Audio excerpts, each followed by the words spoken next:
아끼고 사랑하듯 형제와 이웃을 사랑하라.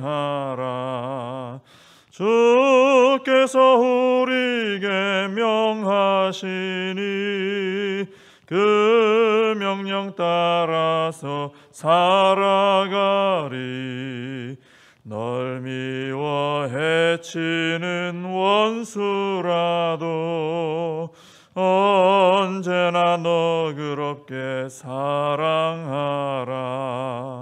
널 핍박하는 자 위해서도 신실한 마음으로 복을 빌라.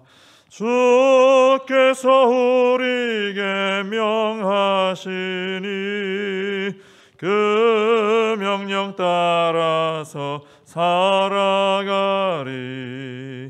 나 항상 주님을 멀리하고 형제를 사랑하지 못하였다. 이러한 죄인을 사랑하사 주께서 몸버려 죽으셨다. 속죄의 큰 사랑 받은 이 몸 내 생명 다 바쳐 충성하리.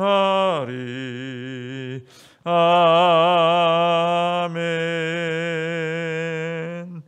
사도신경으로 신앙 고백하시겠습니다. 전능하사 천지를 만드신 하나님 아버지를 내가 믿사오며 그 외아들 우리 주 예수 그리스도를 믿사오니 이는 성령으로 잉태하사 동정녀 마리아에게 나시고 본디오 빌라도에게 고난을 받으사 십자가에 못 박혀 죽으시고 장사한 지 사흘 만에 죽은 자 가운데서 다시 살아나시며 하늘에 오르사 전능하신 하나님 우편에 앉아 계시다가 저리로서 산 자와 죽은 자를 심판하러 오시리라. 성령을 믿사오며 거룩한 공회와 성도가 서로 교통하는 것과 죄를 사하여 주시는 것과 몸이 다시 사는 것과 영원히 사는 것을 믿사옵나이다. 아멘. 예레미야서 22장입니다. 예레미야서 22장 1절에서 19절까지 말씀을 제가 봉독해 드리겠습니다. 여호와께서 이와 같이 말씀하시되 너는 유다 왕의 집에 내려가서 거기에서 이 말을 선언하여 이르기를 다윗의 왕위에 앉은 유다 왕이여 너와 네 신하와 이 문들로 들어오는 네 백성은 여호와의 말씀을 들을지니라. 여호와께서 이와 같이 말씀하시되 너희가 정의와 공의를 행하여 탈취 당한 자를 압박하는 자의 손에서 건지고 이방인과 고아와 과부를 압제하거나 학대하지 말며 이곳에서 무죄한 피를 흘리지 말라. 너희가 참으로 이 말을 준행하면 다윗의 왕위에 앉을 왕들과 신하들과 백성이 병거와 말을 타고 이 집 문으로 들어오게 되리라. 그러나 너희가 이 말을 듣지 아니하면 내가 나를 두고 맹세하노니 이 집이 황폐하리라. 여호와의 말씀이니라. 여호와께서 유다 왕의 집에 대하여 이와 같이 말씀하시니라. 네가 내게 길르앗 같고 레바논의 머리이나 내가 반드시 너로 광야와 주민이 없는 성읍을 만들 것이라. 내가 너를 파멸할 자를 준비하리니 그들이 각기 손에 무기를 가지고 내 아름다운 백향목을 찍어 불에 던지리라.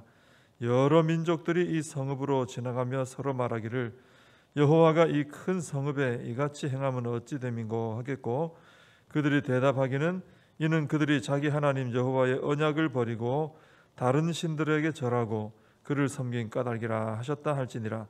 너희는 죽은 자를 위하여 울지 말며 그를 위하여 애통하지 말고 잡혀간 자를 위하여 슬피 울라. 그는 다시 돌아와 그 고국을 보지 못할 것임이라. 여호와께서 유다 왕 요시야의 아들 곧 그의 아버지 요시야를 이어 왕이 되었다가 이곳에서 나간 살룸에 대하여 이와 같이 말씀하시니라. 그가 이곳으로 다시 돌아오지 못하고 잡혀간 곳에서 그가 거기서 죽으리니 이 땅을 다시 보지 못하리라. 불의로 그 집을 세우며 부정하게 그 다락방을 지으며 자기의 이웃을 고용하고 그의 품삯을 주지 아니하는 자에게 화 있을진저 그가 이르기를 내가 나를 위하여 큰 집과 넓은 다락방을 지으리라 하고 자기를 위하여 창문을 만들고 그것을 백향목으로 입히고 붉은 빛으로 칠하도다. 네가 백향목을 많이 사용하여 왕이 될 수 있겠느냐? 내 아버지가 먹거나 마시지 아니하였으며 정의와 공의를 행하지 아니하였느냐? 그때 그가 형통하였었느니라. 그는 가난한 자와 궁핍한 자를 변호하고 형통하였나니 이것이 나를 알미 아니냐? 여호와의 말씀이니라. 그러나 내 두 눈과 마음은 탐욕과 무죄한 피를 흘림과 압박과 포악을 행하려 할 뿐이니라. 그러므로 여호와께서 유다의 왕 요시야의 아들 여호야김에 대하여 이와 같이 말씀하시니라. 무리가 그를 위하여 슬프다 내 형제여 슬프다 내 자매여 하며 통곡하지 아니할 것이며 그를 위하여 슬프다 주여 슬프다 그 영광이여 하며 통곡하지도 아니할 것이라. 그가 끌려 예루살렘 문 밖에 던져지고 나귀같이 매장함을 당하리라. 아멘. 오늘 본문 이제 22장 1절에서 이제 9절까지는 이제 공의와 정의를 행하지 않았던 유다 왕들에게 파멸을 예언하는 그런 내용입니다. 어제도 말씀을 좀 나눈 것처럼 모든 힘이 권세가 다 하나님께로부터 오지 않습니까? 하나님이 가장 힘이 강하시고 하나님께서 그 힘을 이제 부여해 주시죠. 권세 있는 자들, 힘 있는 자 다 그 힘이 하나님께로부터 오는 겁니다. 그래서 그 힘을 받은 사람들은 하나님의 뜻대로 사용을 해야 되는 거죠.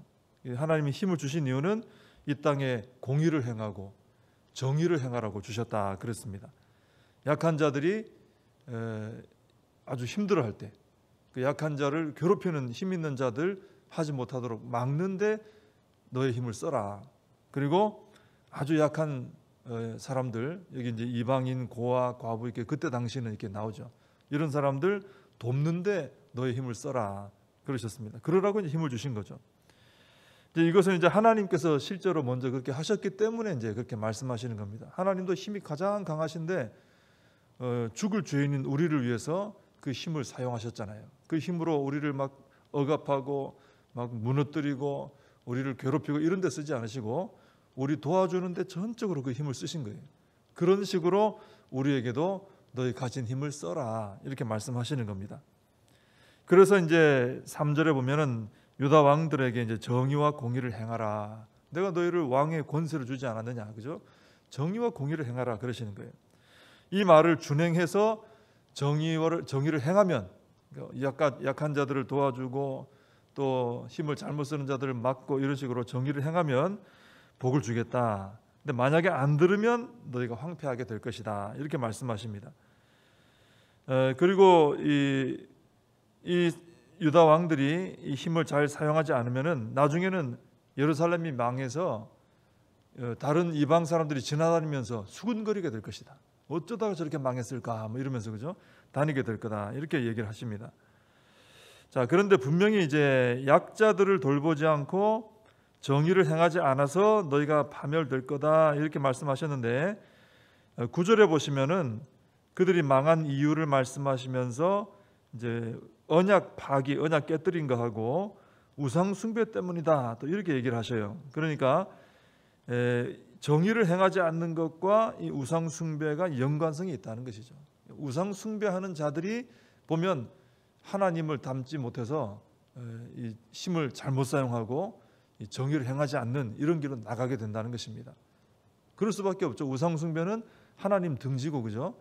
나 잘 되려고 우상 숭배하는 겁니다. 우상 숭배자는 자기 중심성이 강할 수밖에 없어요. 그래서 약자들을 돌본다든지 하나님의 마음으로 이런 일을 잘 할 수가 없습니다. 근데 하나님을 잘 믿는 사람은 어떻습니까? 자기 중심성이 깨뜨려지죠. 반대로 그죠?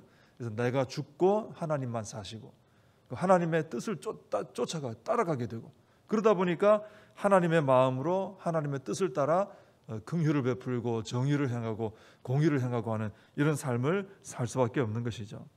그래서 우리가 하나님을 잘 믿으면은 여러 가지 열매가 드러나는데 그 중에 하나가 힘을 가지고 있는 힘을 바르게 사용하게 된다는 것입니다. 내가 가진 힘으로 사람들을 막 누르고 힘들게 하는 게 아니라 오히려 사람들을 도와주고 힘든 자들, 연약한 자들 도와주고 하는 이런 정의를 행하는 일에 우리의 힘을 사용할 수 있게 된다는 것이죠. 근데 주님께서도 그런 말씀하셨습니다. 작은 자에게 한 것이 곧 나에게 한 것이다. 작은 자는 성경에, 신약 성경에도 굉장히 약하고 힘없고 어린아이들, 고아와 그죠? 과부와 힘없는 자들 말했거든요. 그 작은 자에게 한 것이 곧 나에게 한 것이고, 그 작은 자에게 하지 않은 게 곧 나에게 안 한 것이다. 천국 문 앞에서조차 주님이 그런 얘기를 하십니다. 작은 자를 대하는 태도를 보면 그 사람의 주님을 향한 태도를 알 수 있다. 이렇게 이제 말씀을 해주신 거죠. 그래서 우리는 우리 하나님을 잘 믿는 그런 사람들이 되어서 나의 어떤 중심성이 무너지고, 그죠? 내 안에 하나님이 서시고, 그래서 하나님의 뜻만 우리가 귀하게 여기고 따라가서 우리 하나님께서 힘을 주신 그 이유를 알고 그 하나님의 뜻대로 정의를 행하며 또 연약한 자들을 돌아보며 살아가는 우리가 되어야 될 줄로 믿습니다. 그다음에 10절에서 19절까지 보면은 이제 그 내용들이 이제 좀 쉽게 이제 처음에 읽으면 이해는 잘 안 될 수 있게 되어 있는데, 이제 그 요시야 왕하고 그 요시야 왕 이어서 왕이 되었던 살룸이라고 나와 있습니다. 오늘 본문에는 살룸 되어 있는데 11절에 그 사람이 이제 여호아하스 왕입니다. 요시야 왕 다음에 왕된 사람. 그리고 그 다음에 세워진 여호야김 왕, 이 왕들에 대한 얘기를 하고 계시는 거예요. 요시야하고 여호아하스, 여호야김을 이제 비교를 하시면서 대조를 하시면서 그 얘기를 하시는 겁니다. 요시야 왕은 하나님 앞에 바른 통치를 했습니다. 근데 이 두 왕들은 바르게 하질 않았어요. 결국 그래서 파멸에 이르고 포로로 끌려가고 그렇게 되는 것이죠. 특히 이제 여호야김 왕 같은 경우는 13절, 14절 쭉 보시면은 자기를 위해서는 막 최고급 재료로 집을 짓고 다락방을 짓고 뭐 이렇게 하는데 그 일을 해준 백성들한테는 품삯도 제대로 안 줬어요. 그리고는 나는 왕으로서 잘 다스리고 있다, 큰 소리 친 사람이죠. 근데 하나님께서는 요시야 왕을 생각하라 이렇게 말씀하시면서 요시야 왕은 정의와 공의를 행하고 가난한 자, 궁핍한 자 도와주면서도 얼마든지 형통한 왕으로 다스렸다, 이 말씀을 하시고 16절 마지막에 보면 이렇게 말씀하십니다. 이것이 나를 알미 아니냐. 그러니까 요시야가 그렇게 형통한 왕으로서 잘 다스린 것은 하나님을 잘 알았던 사람이기 때문에 그렇다는 거죠. 하나님을 잘 알고 잘 믿으니까 하나님의 마음을 따라 나라를 잘 다스렸다, 이런 말씀이죠. 그러니까 살룸이라든지 여호야김 왕 이런 사람들은, 요시야 왕과 대조되는 이 사람들은 겉으로만 화려한 왕들이었던 거죠. 겉으로 막 꾸며진 왕들. 근데 사실은 하나님을 모르는 왕들이고 하나님 마음으로 통치하지 않았던 그런 왕들입니다. 반면에 요시야는 하나님 마음을 아는 왕이었다는 거죠. 진실로 하나님을 알기 때문에 그 마음, 하나님 마음에 합한 왕으로서 나라를 다스리고 하나님께서 그를 형통하게 해주셨다는 겁니다. 근데 이 왕들의 얘기는 하지만 우리 신앙도 그런 것이죠. 우리 신앙도 겉으로만 화려하게 꾸며지면 안 되잖아요. 그죠? 신약에도 그런 얘기들이 주님이 계속 하시지 않습니까? 내면이, 우리 속사람이 바뀌어야 됩니다. 우리 속사람이 진실로 하나님 만난 사람이 되고 하나님 앞에 깨뜨려지고 다스려진 사람이 되어야 된다는 거죠. 그것이 우리 삶의 열매로 이렇게 나와야 되는 것입니다. 겉으로만 꾸며진 사람은 사실 막 열심히 자기가 꾸미지만 진짜 열매는 나오질 않아요. 열매 없는 인생이 되는 것이죠.